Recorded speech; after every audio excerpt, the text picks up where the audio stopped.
it's Rachel. Yeah, I mean, this is the same thing that I've been saying every time, but we're about to have our 10 minutes live. We've got Gina from the Honest Parent UK, so she's going to be talking to us about home ed. So get comfortable. I'm already in my pajamas, don't tell my boss, but I'm about to invite her on and we'll have 10 minutes chat, and then you can get on with your evening feeling encouraged and hopefully feeling a bit of solidarity with another home educator.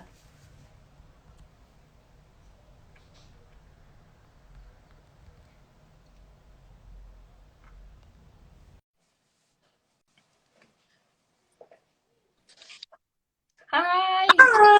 That was quick. Yeah, that worked well. Yeah, it's quite easy to do, isn't it? Yeah, Everyone panics in like, what shall I do? And it's actually really easy to do a live. yeah, it is. Yeah, shockingly easy. Sometimes I shouldn't do lives. I probably shouldn't press the button. What falls out of your mouth? Exactly. How are you? Have you had a good day? Yeah, I've had a nice relaxing day actually. Thursdays, we always do a group in the morning and then the boys pop to my mum and dad's who live next door. So I Yeah. get out to myself, which is the only time I get to myself. So Yeah. very nice and relaxing. Yeah. Oh, I bet. Oh, great. Right. I'm going to start the timer before I Okay, forget.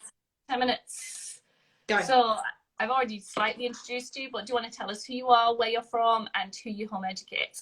Yeah, so my name is Gina and I'm from Portsmouth. You'll find me on Instagram under The Honest Parent. And I home educate. I've got three boys. One's only two though.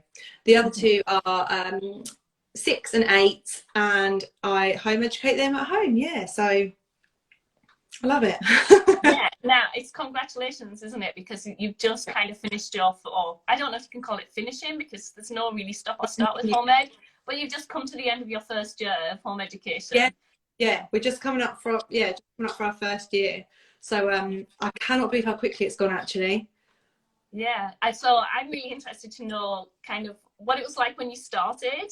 Like, so normally I ask people like 3 words, but I would love to know kind of what were the words you would describe it at the beginning, and then Oh, what you would think now. You don't have to think of specific words, but just that comparison of it a year ago, that first day when you're like, this is it, and then like now. there was lots of tears at the start. Your tears or your boys' tears? Yeah, emotional, um, overly organised, and structured. As Yeah. was. Yeah. And Um, is it not like that now? no, I'd say it's relaxed now, semi-structured, Yeah. and probably more chaotic, but in a good way. Yeah, so what changed, like what caused those changes, or did it just happen naturally? Like, how has the year gone? I think I took for granted that we needed a period of not being in a routine and that we need to sort of de-school ourselves. I went to Yeah. school, my husband went to school, it's all I'd known. So I think it was a lot of me letting go of standards, me letting go of where I think my children should be. And for them as well, like at the start, they still sort of wanted like sticker charts on the wall, and I'm still happy for them to do that, but I don't feel like they need it anymore. Yeah. It's almost like they still said, "Oh, will we get a certificate for that?" It was almost like they were still seeking approval. Whereas now, they'll say to me, "Oh, I'm so proud of myself. I did that today," and that's really lovely to hear. Yeah. They sort of self-validate themselves. They don't need me.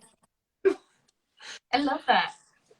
So I think it's just, yeah, finding our feet, a lot of working out what works for them. They both learn in very different ways.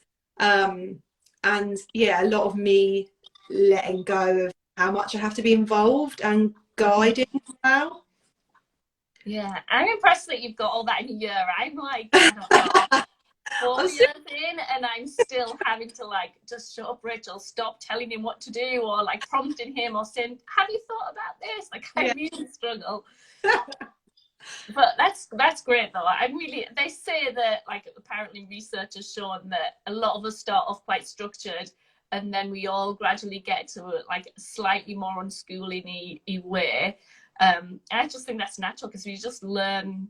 It's about unlearning our school. Wow, I've read so much about it, and these wonderful stories of people that have been completely homeschooled and they've gone on to earn these fantastic and you think, yeah, I know, but I must do a little bit. I must still have a bit of a timetable. And I think it's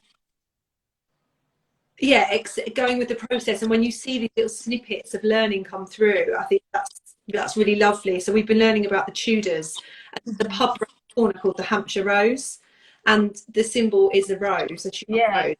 But, oh look, mummy, a Tudor rose. I was like, yes, you know. Yeah. You get to see them connect all those dots. Yeah. That's really lovely, and it's sort of crossing over subjects as well. That's really nice, and it sort of gives you the enthusiasm, like, oh, it is working, and what I'm doing. Yeah, I think it like turns completely upside down what your idea of success is, because I was still in the like, for me, even like some kind of sticker chart, like I need those type of rewards, and then now you realize that it is it just completely turns things upside down, I think, once you start home educating. Definitely. I think that's really interesting what you said about like how you deem success, because success is so broadly used as a term, but actually it's so unique to every single person. I think it's the same with education. What my son would deem successful totally different from my other son, and vice versa. So yeah, that's a really interesting concept, actually.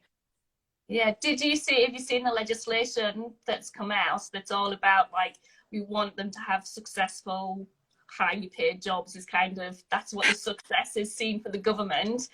And I think most parents would be like, well, actually, I don't care as long as they're happy and safe. Yeah, for me, that is, I mean, I think society as a general, we have a very warped idea of what success is, and we sort of pin it on a lot of materialistic things and money.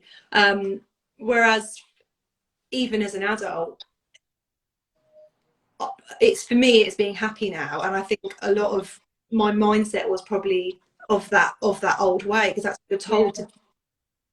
So if I can teach my children anything, it will be that you do what makes you happy. Yeah.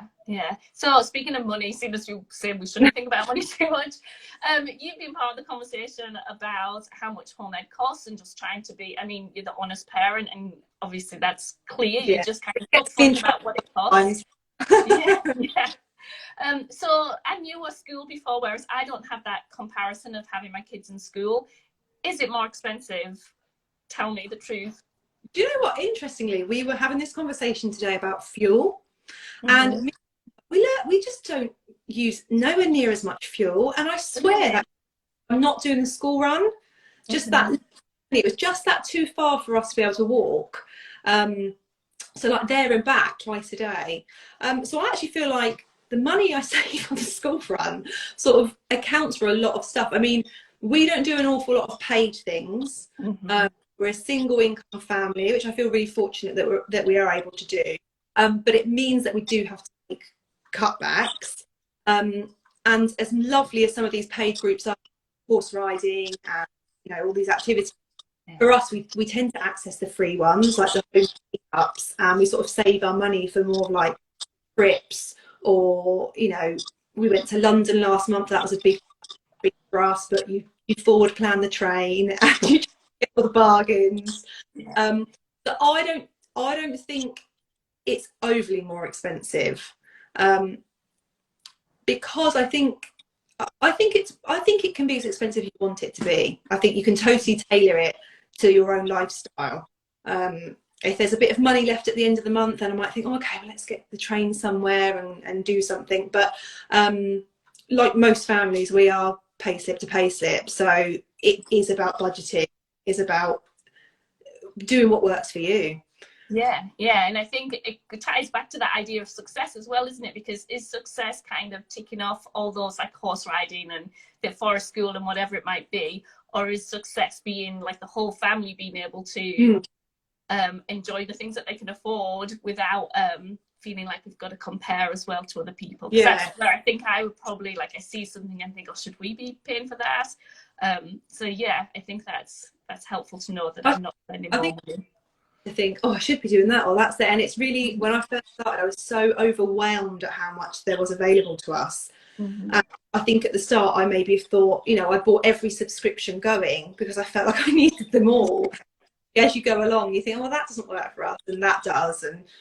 And the same with groups. Like my son was doing a glee club and he really enjoyed it, but it got to the point where we were rushing around to like an after school time, and then, are you actually that bothered about going? He said, well, I like seeing the friends there. Like, well, you see them every day. We don't need to pay to go and see them.